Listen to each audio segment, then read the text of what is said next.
আজকে আয়োজন থেকে আমরা চিকেন মোরগ পোলাও আজকে আয়োজন থেকে আমরা মোরগ পোলাও, তারপর হচ্ছে বিরিয়ানি আনছি, খাই ফেলছি। তারপরে আমি পুরো একটা বিরিয়ানি খাইতে পারি না আমার।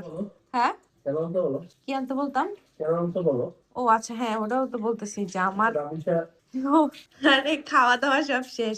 আমার হচ্ছে ননসের মেয়ে A+ পেয়েছে, সেই খুশিতে তাকে আবার টিভিতেও দেখিয়েছে, সময় টিভিতে।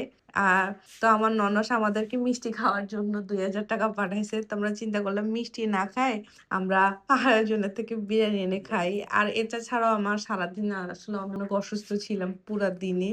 ওইভাবে মানে শুরুর দিকে একদম যখন নিয়ে আসছে তখনই এটা ভিডিওটা মেক করতে পারতাম, কিন্তু শরীর এত মানে দিচ্ছিল না, তখন খেয়ে ফেলছিলাম একটু, এখন বাকিটা খাচ্ছি আর কি।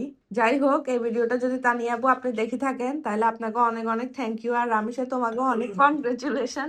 আমরা মেরি মেরি কনগ্রেচুলেশন। আমরা বিরিয়ানি খেতে পেরে অনেক সন্তুষ্ট। আমরা আশা করবো ভবিষ্যতে তুমি আরো ভালো রেজাল্ট করবে।